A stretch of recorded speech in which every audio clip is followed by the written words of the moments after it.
Pour la prochaine halte, direction New Delhi, où nous attend Nicolas Bertrand. Bonjour Nicolas.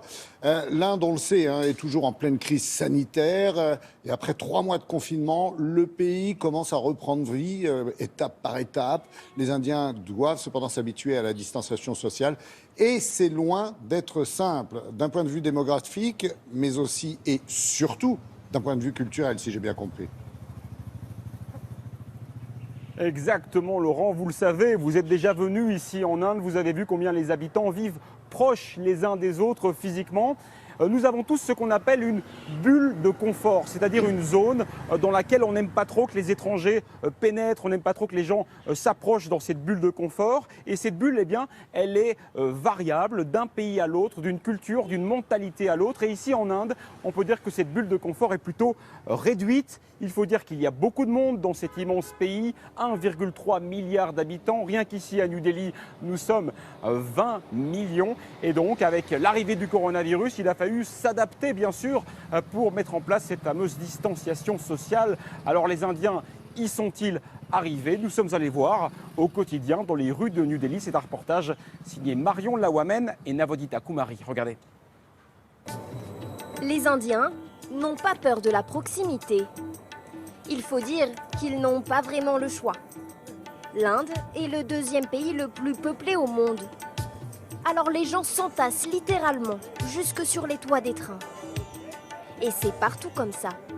Dans les rues, les marchés ou dans les bus. Mais ça, c'était avant le virus.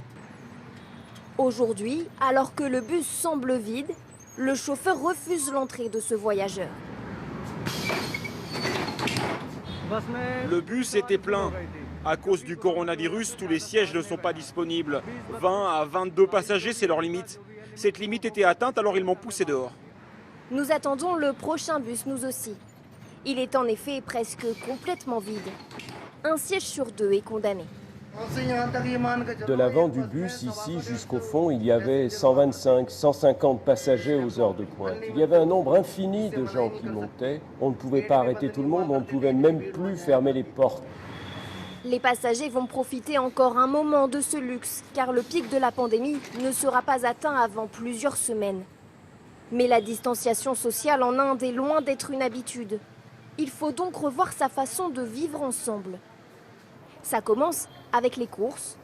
Sunil Mishra s'habitue doucement aux nouvelles règles. Ils ont installé cette corde pour maintenir une distanciation. Et on doit attendre ici, dans ce cercle. Avant, je rentrais directement dans le magasin. Tous les clients se tenaient les uns à côté des autres. C'est un peu inconfortable, mais ça devient une routine. Les Indiens ont aussi pour habitude de se coller les uns aux autres dans les files d'attente, comme devant ce temple hindou. Mais ça aussi, c'est fini. Écartez-vous, restez sur les marques jaunes. L'attente se fait désormais avec 1 mètre entre chaque personne. C'est ici que nous retrouvons Sunil. Prise de température et brumisateurs désinfectants sont obligatoires.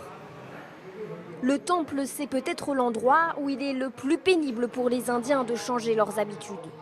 La distance la plus difficile à respecter est celle avec les statues des dieux. On déposait les offrandes au pied des statues. Et avant, c'est le prêtre qui mettait le point orange sur notre front. Pour d'autres fidèles, leurs prières ne seront pas entendues.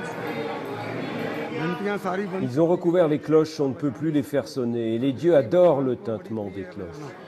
Ce qui me manque, moi, c'est de prier face aux dieux, de les toucher. C'est ainsi que vous recevez leur bénédiction. La spiritualité en Inde, c'est ce qui rassemble les gens. Et modifier cela, c'est modifier l'identité des Indiens, comme l'explique cet anthropologue. Il y a des milliers et des milliers de célébrations. L'Inde baigne dans un esprit festif tout le temps. Par conséquent, les Indiens sont très sociables. Ils aiment être ensemble. En Inde, il n'y a pas cette idée d'intimité, d'identité personnelle. Ce qu'on a, c'est une identité communautaire. C'est pourquoi c'est très difficile pour les Indiens de maintenir cette distanciation. Mais avec plus de 11 000 nouveaux cas chaque jour, la distanciation sociale, ce n'est plus une question de choix. Il s'agit de vaincre le virus. Et les Indiens vont donc devoir garder ces nouvelles habitudes encore un moment, j'imagine. La situation en ce moment, Nicolas, c'est quoi? Eh bien oui, vous avez raison, il faut maintenir les efforts et faire en sorte que ces gestes barrières deviennent une routine. Car si pour vous en France, heureusement, le coronavirus commence à s'éloigner, ici nous sommes au beau milieu de la crise, vous l'avez vu dans le reportage, 10 000 nouveaux cas positifs chaque jour. Le gouvernement appelle à la plus grande prudence, les hôpitaux commencent à manquer de lits. Le métro est toujours fermé, les écoles sont toujours fermées et il faut plus que jamais garder ces distances pour éviter la contagion. Mais sincèrement, vous pensez que les Indiens peuvent adopter définitivement ces nouveaux comportements ? Alors c'est une très très bonne question, ça va être très difficile de garder ces distances tout simplement parce qu'il y a, comme je le disais, beaucoup de monde ici en Inde. Les Indiens ont fait une étude. Si il fallait transporter tout le monde en autobus et qu'il fallait garder les distanciations sociales, eh bien il faudrait que le pays s'équipe de 24 fois de plus de bus. Vous imaginez que c'est tout à fait impossible. Pour le moment, beaucoup de monde reste encore à la maison. Mais que va-t-il se passer quand tout